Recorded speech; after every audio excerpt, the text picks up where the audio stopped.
Fun continues with Forrest Sawyer and Diane Sawyer. There was a hit song a few years ago that had the words, "Every move you make, every step you take, I'll be watching you."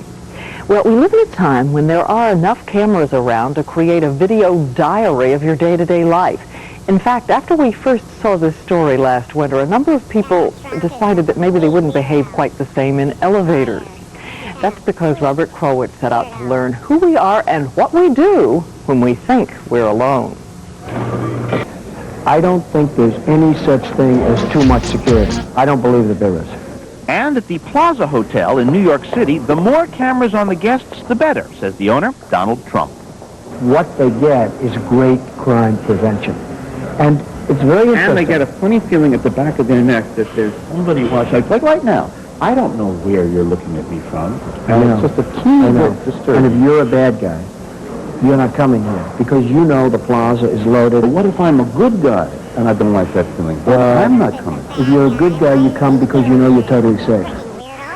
But totally safe means there are two men in the basement of the plaza looking for criminals and seeing what do they see? Right on the floor. You see, they get out on the floor of the elevator and they just go at it, you know what I mean? They're having sex in the elevator? On the floor, they're like wrestling. You'll see it. It's unbelievable. Do you think these people don't know they're being watched, or what is it?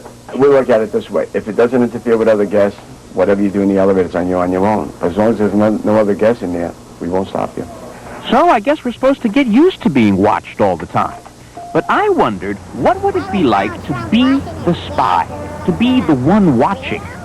So I joined one of the most celebrated private detectives in New York, Mr. Bo Dietl, on a surveillance mission. Our job, to catch an allegedly unfaithful husband. We met in a van. My client is the wife of the older gentleman. She suspects that he's carrying on an affair. And your assignment in this case is? We're to documentate and find out if she's spending the nights here and how much time she's spending with them over this weekend. And if they have opportunity there, then they have to explain what they were doing. Oh, yeah? Yeah, you don't have to catch them doing it anymore. Good afternoon, Bork Spy Center. May I help you? You don't even need a private detective anymore. You can spy all by yourself. Yes, sir. We specialize in surveillance and counter-surveillance equipment. I have cameras hidden in everything. Everything you see is a camera. What do you mean, everything here is a camera? This is a camera? Yes. That is a camera? This is a camera? Everything you see, wherever it may be, is an actual camera looking back at you. So somewhere in here is a camera. It isn't this window. It isn't this window. It's this window. The window of the small White House. Oh, that's good. Still, it was a little unsettling to discover that Donald Trump uses these things to trap dishonest employees at his hotel. This is a suite at the plaza, and his room is being watched. Now, we have a few suites that have this ability, and we're able to show whatever goes on in this room. So the idea is, if I'm a dishonest maid, and say I'm dusting. Okay. And I dust, Right. and I clean. Yeah, but now you just picked something up, and I think it was a ring. Wait a second. How do you see this ring and the guy picking it up? Where's the camera? Because we have a camera in the room. Like where?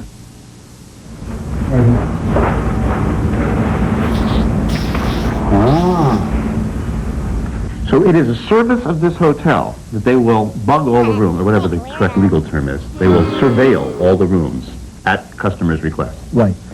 Will you ever surveil the rooms without the customer's request? No, we wouldn't do that. Now, when do they shut it off? What about my privacy of being in that room? Excuse me. They may have the camera on when I'm there, having a little rendezvous with my somebody. I don't know. Oh, suddenly the spy is worrying about his privacy. But you're one of the spies. What are we doing here? We're looking out the window waiting for some people who are innocently pouring tea on the third floor of this building, or whatever. He's married to some other broad. So what do? You justify every one of these things to yourself? This is a big mega business. But it's maybe too big. Too many people doing it, too much of the time in too many places. I don't think the business is big enough. Not big enough? With so many people buying hidden cameras, reporters, businessmen, cops, husbands, wives. Anything else?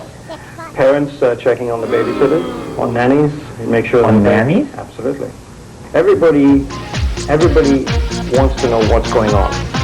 And as I soon found out, once you start with these gadgets, spying on people can get pretty exciting. Now they're coming. Well, you on the inside, they're in the dark. Well, let me explain to you. You can't look right at them. You gotta act like you don't know they're there, even though you know they're there. Hand holding. No. Hand holding. Oh, hand holding? Hand Document it. What time is it? It's 4 o'clock. They're hand holding as they're walking. 4 o'clock, hand holding as walking.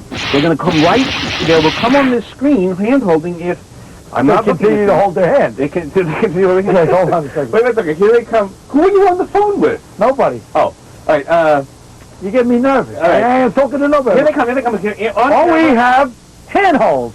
We have handholds. Wait a minute. What is wrong with me? I am spying on two people whom I've never met before, whom I know nothing about, and I'm thrilled. And the oddest part is I just spent last week being spied on everywhere I went.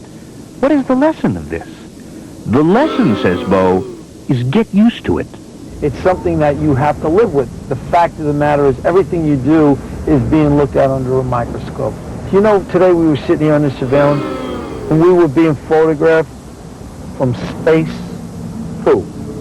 Us, this van. You think that somebody's taking pictures Not I think. of our block? Not I think, it's a fact. Could they see this car?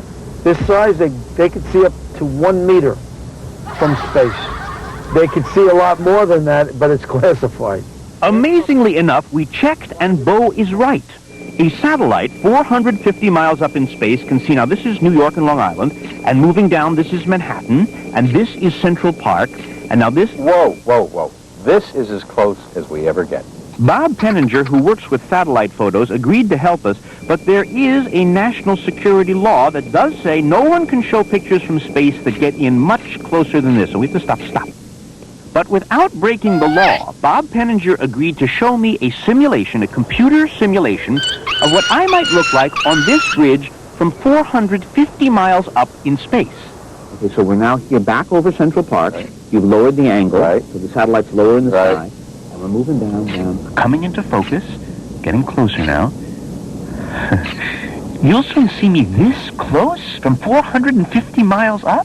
Well, the way technology is increasing in its capabilities, I'll leave that to your imagination. By the year 2000, the technology, I'm sure, will double. Does that mean that the spying machines, the eyeballs, will double? Absolutely. It's a good field, security. Kind of an eerie piece. Now, we know that you're going to maintain proper elevator decorum. Mm-hmm. But apart from that, does this make you want to change your behavior anyway at all? You know, it does make me think that I should probably hold my stomach in when walking down the street. And other things. We'll be back. Later on